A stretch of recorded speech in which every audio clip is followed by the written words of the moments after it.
All right, Chris, rookie minicamp, it's wrapped up. The only thing that I can take out of rookie minicamp, those guys look way better than I do. That's it. That's the only thing I can take away. Those guys look way better than I do, and I'm kind of jealous. I've got a bold prediction coming out of rookie minicamp. Oh, okay. Jake Plummer is not going to make it into the NFL. Is that the kid out of Louisville? Is that his name? That's him. Or Jack Plummer. It's Jack Plummer. Jack Plummer, excuse me. Yeah. Jack. You see some of those bad passes? Like, he was like literally missing dudes. He was skipping it off the ground. Yeah, well, that's been a common thing in some places, but that's totally fine. I'm sure he'll probably play for the Jets at some point.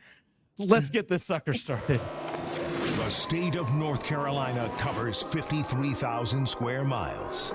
It is the habitat of the feared Carolina Panthers. Get dialed in, Panthers fans, for an in-depth look at your team. Exclusive interviews, locker room insight. Let's huddle up for Panthers Playbook.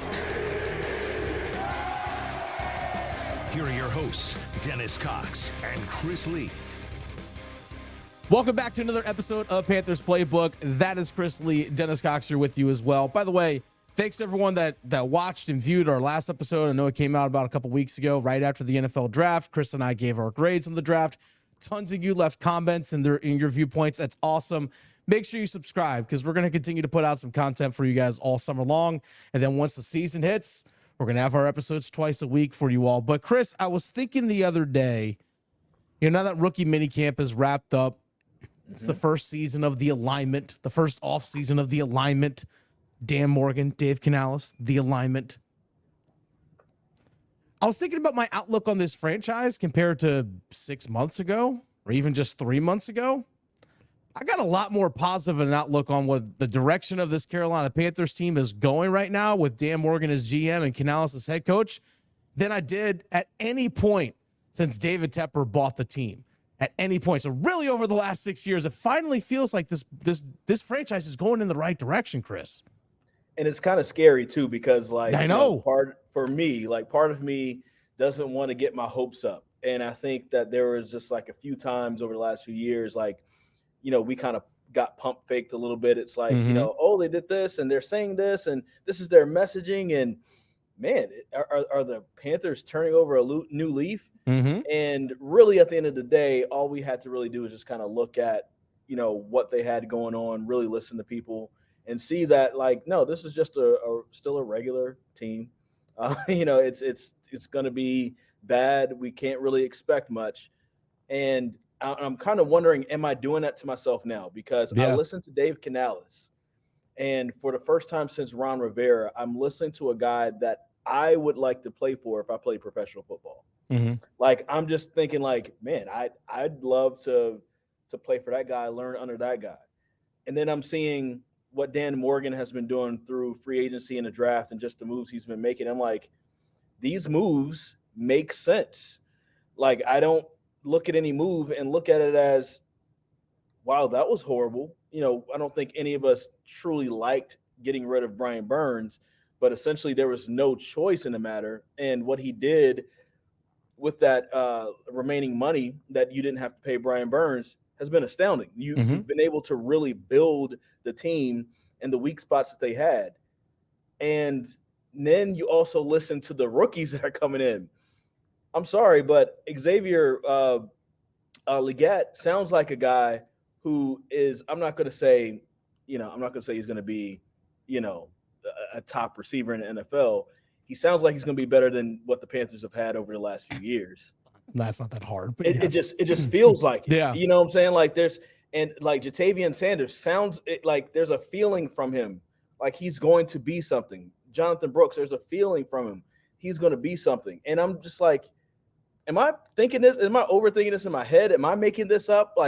What's going on with that? Are you having those same feelings? Are you trying to figure out if you're overthinking this thing? Yeah, that's what I'm trying to make sure that I'm not doing that too. Like I said it on a previous episode, I'm like, I'm at the party, haven't drank the Kool-Aid yet, but I'm at the party. I'm hanging out, I'm mingling around amongst people like that. But the moves this offseason by Dan Morgan and Dave Canales in terms of, yeah, exactly, ready to drink that Kool-Aid for all those who are watching right now. I don't know, but I'm hanging out near the table. I can tell you that much. But something that is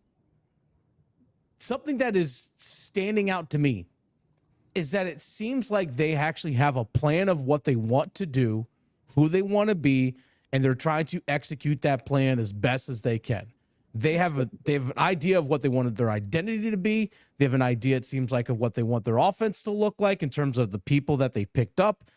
Look at the moves that they've made this offseason so far. At least like the big contracts, for example. You gave longer-term contracts to Damian Lewis and Robert Hunt, offensive linemen. You drafted 3 of your first 4 picks, offensive players. A lot of the defensive moves, for the most part, have been like some shorter-term contracts, kind of more like stopgap, it kind of feels like. Seems like their plan was, we want to beef up the offense around Bryce Young, and we're going to take care of the defensive stuff over time. We're not going to fix it overnight, so what's the big thing that we can work on right now at this moment? We can work on the offense. That's what we can do. We can work on the offense, build around Bryce Young. That way, when in time, like when everything develops, like when Bryce Young continues to develop with Legette, with Brooks, with Sanders, and the offensive line continues to grow more and more, hopefully Ike Ekwonu elevates his play to be the 6th overall pick that he was just a few seasons ago. Guess what? Now you have a pretty damn good offense. You just have to have a decent defense to go with it. You could be winning the NFC South in just a few seasons. Like, it's not that inconceivable to think about that. But the fact that there is a plan and they're going to execute that plan, or they're trying their best to execute that plan, it's been a long time since we've been able to say that. And I'm like cautiously optimistic because, like you said, feels like we've been here before. It feels like we've been here before, but this time it really does seem different. And I'll give Dan Morgan, again, credit on this. I was skeptical of the hire, really of the promotion, because he was working under Fitterer. The moves that he's made this offseason seem a lot different than what Scott Fitterer would have done. For example, Scott Fitterer would have started the NFL draft, probably wouldn't have traded Brian Burns, let's be real, but would have started the NFL draft with probably 5 picks and only made 4 selections. That's probably something Scott Fitterer would have done. Dan Morgan, when he got promoted, had 5 picks. Now, like you said, you had to train Brian Burns to do this, but turned it eventually into 7 picks, including a first-round pick, and regained the 2025 second-rounder as well. And he also got a second-round pick, a 5th-round pick next year from for the trade with Brian Burns too, with the Giants. So it's like he's added 2 picks next year, and he got more picks this year too. And that's a job damn well done. Now, whether you like the players or not, we'll see how they pan out. But he's just making moves that have been different than what we've seen over the years, Chris. And that to me has me kind of excited about the long-term prospects of this franchise. He's making real GM moves. And real GM moves. The thing that I think is interesting is, like, Scott Fitterer, you had Dan Morgan in the room and didn't listen to him. Yeah. And so it kind of shows you just kind of how he just wasn't prepared for this particular job. One of the things that got me excited about this team, just listening to rookie minicamp, I wasn't able to go this year because of the Carolina Hurricanes and everything. And we're up here, in Raleigh, making sure they're getting covered in their run. Mm-hmm. But hearing Dave Canales kind of talk about what he's seen from Xavier Legette, what he can be, who he reminds him of, and things like that. And hearing that the rookie guys they brought in, like Jack Plummer, had a hard time finding him because he was running his routes too fast for them. When's the last time you heard that about a Carolina Panthers receiver? Never. He was running his routes too fast. Then here's the other part. Xavier Legette talks about the knocks against him, which a lot of people say, hey, he had to pretty much just the 1 year, which was the last year in South Carolina. And we know that he can run that go route. Mm-hmm. We don't know what else he can do with that. And he was like, look, I can run the entire route tree. I just wasn't given that opportunity at South Carolina. It wasn't asked of me. That's not something that they needed from me. If they need that here with this system, I can do that. I've been working on that in the offseason, and I've been working on that for the last few years in South Carolina. That sounds like a man who's sure of himself and his abilities and all that. And just seeing how the coaching staff, or Dave Canales in particular, is talking about him and what he can add in just the flashes that he showed out there for rookie minicamp gets me excited, man. Like, again, not saying that he's going to come out here and be Justin Jefferson or Jamar Chase or anything like that. I mean, unless he's going to do it. Unless you're going to do it. I mean, unless you're going to do it. It's a bonus. It's a bonus if you do. It. It's a bonus if you do. And I would not be mad if you did that. Hey, he wouldn't hate it. But bro, like, again, this just feels different. And then just hearing Jatavian Sanders, he knows the history of this franchise, and coming out and saying, I want to be the next Greg Olsen. Yeah, he said that. And one of the reporters like, hey, Greg lives here in Charlotte. He's like, oh, he does? And that was the look of, oh, I'm calling this dude tonight. Oh, I'm hitting him up. Yeah, I'm hitting this dude up. And so, like, there's a certain level of I did kind of feel like the Panthers franchise for the last couple of years, to appease the fans, brought back older players or players from the past or whatever just to appease them. But it feels like this group of Carolina Panthers under Dan Morgan's leadership, because he used to play for the team, not only is not doing it just to appease the players, they're bringing back folks to kind of show them what the standard was. Yeah. This is what it is. And it almost feels like it's a more inviting culture for former Panthers players. And if Greg Olsen is going to start hanging around, if Luke Kuechly is going to start hanging around, if Thomas Davis is going to start hanging around, if Steve Smith is going to start hanging around, and not only just, being there for show, but also contributing, giving input, helping to mentor some of these players, this might be a pretty good iteration of the Carolina Panthers team. And so I'm just looking forward to guys who can grow with Bryce. That's what I think this was. And you have the move of them signing Rashad Penny. I don't necessarily see that as something that's going to like move the needle. But what that showed me was, Miles Sanders, get your stuff together, because we are more than willing to sign some other people. Get your stuff together. We don't necessarily expect Rashad Penny to make the team, but if he does, you're out of here. Yeah, because Chuba and Jonathan Brooks will make this team. Oh, for sure. Who's the third? Is it Raheem Blackshear? I mean, who's the third? I don't know. That's a good question. They're forcing guys now to really, like, when they said they're bringing in competition to force guys to raise their level of play, they mean it. Who's the third? Because Brooks and Chuba are making it. Yeah, that's without a doubt. Those guys aren't going anywhere. I just overall just love what this team is doing. I feel like this is a gush fest. Like, I know it kind of is. The whole last fall, like, we were talking about how terrible this is, and now we're having a gush fest for the Panthers. We even had people in the comments being like, "Gosh, this podcast is so negative." Like, well, they won 2 games. Like, there's not a whole lot to be positive about. They fired their coach. The team stinks. Like, there's no direction. Amazing though, guys. Hey man, I love that teal. Let's be real. But process blue. Oh, fair point. Process blue. But this feels like, there's a direction. Now they may only win 6 games this upcoming season. We're not sitting here saying like 11-6, let's go playoff time, Bank of America. I mean, again, unless you're going to do it.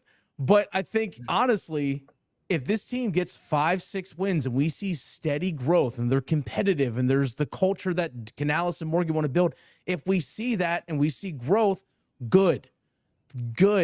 That's what we want to see. And we want to see growth and development from Bryce Young. You drafted him number 1 overall. All right, man, you're in year 2. They put stuff around you. Let's see you take that step 2. Let's see you be a consistent threat as a passer. Let's see how you can command this offense. And speaking of guys hanging around, is Cam Newton going to hang around? Is he going to come? Is he going to hang around, mentor Bryce Young a little bit? Because it seems like recently, Chris, he was kind of like, maybe not number 9. Maybe they should have taken CJ Stroud. This is a bottle of Haterade, and this is what Cam Newton's been drinking. Okay. Cam Newton said last year that the Carolina Panthers should take Bryce Young. He said that. Came out and said that. And then recently on his podcast, he essentially was saying that, Panthers missed out on CJ Stroud. He was there. Should have taken him on his podcast. Basically, it's a short version of what he said. And I wanted to bring this up because I just thought it was interesting coming from Cam Newton himself. And I love Cam Newton. You will not hear me say anything negative about Cam Newton. I believe Cam Newton deserves to be in the Hall of Fame. He's the greatest quarterback in Panthers history. For sure. I think that the day that they put his number and his name in the Panthers Ring of Honor, it's going to be a special day. I need to be in the building for that. Like, you're not going to hear me say anything negative against Cam Newton at all. So I wanted to set this up by saying that. However, Cam Newton did not give Bryce Young the same courtesy he's asking other people for. This is what I mean by this. We've seen Cam Newton in his last few throws with the Carolina Panthers, the last professional football he's played, skip balls off the ground in front of receivers who were only about 15 yards away from him. Yeah. Right? We've seen Cam Newton not look really good at all on the football field. But he always had good reasons for that. It's the shoulder. It's, the Patriots signed me late, so I got the playbook late. I started off learning this new system that I didn't know anything about. Then I got COVID. Then I was behind again. And then I came back and I was still behind. And then they drafted Mac Jones. And then I didn't have a real chance. Carolina Panthers picked me up in the middle of the season. 2 weeks after they picked me up, they fired the offensive coordinator who has this new system that I didn't play in. And now all of a sudden I have to play something else. And I didn't really know what was going on. And I haven't gotten a real chance. I will be a backup, blah, blah, blah, blah, blah, blah, blah. We've heard him say that. And those are very good points. Then how can you not look at Bryce Young in a year that he had and not see the reason why Bryce Young did struggle? Because if the Panthers did get C.J. Stroud would have probably gone through a lot of the same things Bryce Young went through. There have been struggles. There was no offensive line. The coaching staff was a mess. That's been public. We've learned all about this. You have moles in the coaching staff. You have guys going around each other, to go to David Tepper to tattletale and all this other stuff. You had receivers who couldn't get open. Adam Thielen was your best receiver. You had a terrible system that they were playing. Like there was nothing designed that is anything close to what the modern NFL has in it, that the Carolina Panthers called last year. So how can you not see all of those things that Bryce Young had working against him and then go put it on him? You're doing what some of the fans were doing because you are Superman. People expected Bryce to be Superman. Cam Newton's first year playing, he had Jordan Gross as a left tackle. He had Jeremy Shockey. He had Greg Olsen. He had Steve Smith. Jonathan Stewart. D'Angelo Williams. Was Ryan Khalil here? You had Ryan. You had people on the line, and you had weapons, and you had a solid system that you came into. They just happened to be bad the year before and had a new coaching staff who was solid. Bro, how can you not look at Bryce Young and give him the same grace? That is pure hate from Cam Newton right there. I just had to call it out. Okay. I just had to call it out. And that is my GOAT quarterback of this franchise. Yeah, I mean, he's the best to do it. He's the best to do it in the Carolina Panther uniform, bar none. Like, no questions asked. I mean, honestly, put him in the Ring of Honor right now. Like, you're gonna do it, might as well go ahead and do it right now. Do it week one. It doesn't matter. But yeah, that's I think there are a lot of fans who are very split. Fans are very split in terms of Bryce because people feel like this guy's not going to be good enough, doesn't have the talent, doesn't have the skill, whatever it is. And then a lot of people, like you just said, like, look what he was surrounded by. So again, rookie year, trash situation. He doesn't have that excuse this year, though. He doesn't. And that we have to make sure we hold him accountable for that. You don't have the excuse this year. They got you the head coach. And when that coach took over, they knew exactly who their quarterback was going to be, and it was you. All the moves they made this offseason were built around you as a quarterback. They signed the protection. They got you 2 new offensive weapons on the perimeter with Deontay Johnson and drafting Legette. They drafted you a tight end. They got you a running back as well. They've upgraded everything around you. So go be the number 1 pick. Simple as that. Go be the number 1 pick. Here's a couple more things I want to point out before we get out of here that I like with the Panthers. And these are just some small things, right? Social media, of course, they put out pictures of what's been happening at rookie minicamp. There's been pictures of Dom Capers, whether through the Panthers or through other reporters. just smiling his tail off. Yeah. He's happy. Not saying that he wasn't happy last year. Dom Capers is happy, right? That's something. And then along with that, Dave Canales saying, acknowledging, hey, I'm a first-time head coach, but I have other former head coaches on this staff, and I listen to them. If they say, if Dom Capers says this, if Jim Caldwell says this, I'm going to listen to them. I'm going to see how I can implement that stuff if it fits with what we do. And he talked about how he regularly meets with those guys. Like when they say alignment, they mean it. It's happening. The alignment. It's really happening. The alignment. And that's the part that I love to see, because it really feels like, a lot of the staff worked with each other before, but it feels like these guys like each other. Mm-hmm. It's all of this. It's all of this. Alignment, folks. All of this. Alignment. All of this. We want you to be aligned with us by subscribing. So make sure you smash that subscribe button, hit the likes, and also make sure you leave them comments. Yeah. We want alignment with them comments, folks. Leave those comments down below, folks. And again, make sure you subscribe. Therefore, you do not miss any of the content that we put out for you as Chris and I stay aligned. Are you aligned? Are you aligned? You sound like my chiropractor, man.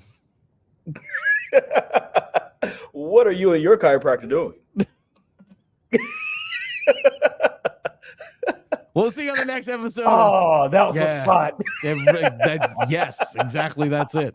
Let's be honest. I've grown a half inch. Pause. We'll see you the next time. Panthers Playbook.